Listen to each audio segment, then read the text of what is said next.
Welcome learner, welcome to all of you in once again my channel which is named Focus to Education with Priyam Bada। तो अपने संक्षिप्त video में आप सभी, जैसा कि हम सभी जानते हैं, मैं एक चर्चा कर रही थी मापन के स्तर के बारे में। तो मापन के स्तर 4 होते हैं, जिनमें से हमने 3 को कवर कर लिया। चौथा मापन का स्तर पढ़ना है अनुपातिक मापन।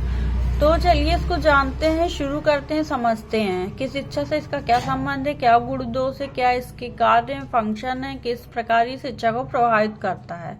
यह मापन सर्वाधिक परिमार्जित स्तर का मापन है। तो यह मापन क्या, परिमार्जित यानी किसी चीज में सुधार करना। इसके पहले जो हमने मापन पढ़े, जैसे कि नॉमिनल मापन हो गया, ऑर्डिनल हो गया या इंटरवल हो गया, तो उसमें सबसे कम परिमार्जित होता था।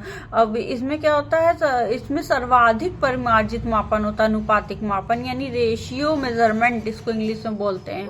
तो ये सबसे ज्यादा सुधार इस मापन में होता है। इस प्रकार के मापन में अंतरित मापन के सभी गुणों के साथ साथ परम शून्य या वास्तविक शून्य की संकल्पना निहित रहती है। इस प्रकार के मापन में क्या होता है, आंतरिक मापन जो होता है यानी इंटरवल मापन के जो सभी गुण हैं कि उसके साथ साथ परम शून्य एब्सोल्यूट जीरो तथा वास्तविक शून्य यानी ट्रू जीरो की संकल्पना निहित रहती है। तो परम शून्य क्या है, किसी चीज के व्यक्तित्व को एकदम रहित कर देना, उससे मतलब वो उसका अस्तित्व ही खत्म हो जाए, तो उसको परम शून्य हम बोलते हैं। परम शून्य वह स्थिति है जिस पर कोई गुण पूर्ण रूपेण अस्तित्व विहीन हो जाता है। जिस पर कोई गुण है व्यक्ति या वस्तु का, वो पूर्ण रूपेण से अस्तित्व विहीन हो जाता है। जैसे मैंने बताया कि उसका कोई अस्तित्व ही नहीं रह जाता है उस मापन का। जैसे लंबाई, भार या दूरी का मापन अनुपातिक मापन है, क्योंकि लंबाई, भार या दूरी के पूर्ण रूपेण अस्तित्वहीन होने की संकल्पना की जाती है। क्या की जाती है, क्योंकि लंबाई, भार या दूरी जो है उसके पूर्ण रूपेण अस्तित्व की संकल्पना की जाती है। अनुपातिक मापन की दूसरी विशेषता इस पर प्राप्त मापों के अनुपातिक तुलनीयता है। क्या बताया जा रहा है, अनुपातिक मापन की दूसरी विशेषता इस पर प्राप्त मापों की अनुपातिक तुलनीयता है। अनुपातिक मापन स्तर अनुपातिक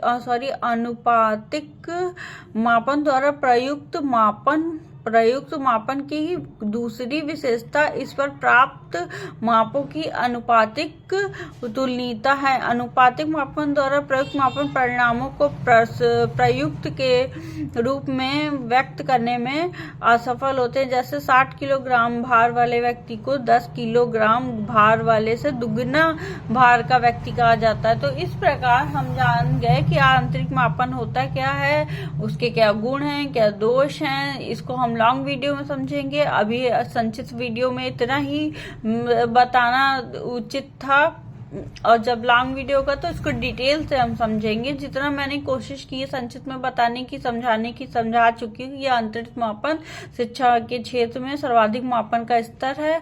इसकी सर्वाधिक उपयोगिता की जाती शिक्षा में। हर चीज को जब हम इंटेलिजेंट टेस्ट करते हैं या कुछ भी करते हैं किसी चीज के बारे में, तो हम इससे वो जुड़ा हुआ है, इससे वो भिन्न नहीं है। तो आज के मापन में हमने ये जाना। अपने नेक्स्ट वीडियो में मैं नेक्स्ट टॉपिक के बारे में चर्चा करूंगी। आशा करती हूँ आपको मेरा ये वीडियो पसंद आया होगा। अगर पसंद आया तो please like, share, comment and subscribe कीजिए। मेरे चैनल को बेल आइकन को प्रेस कर दीजिए ताकि मेरे आने वाले वीडियो की नोटिफिकेशन आप तक पहुंचती रहे। तब तक सभी सीखने वालों को मेरा नमस्कार।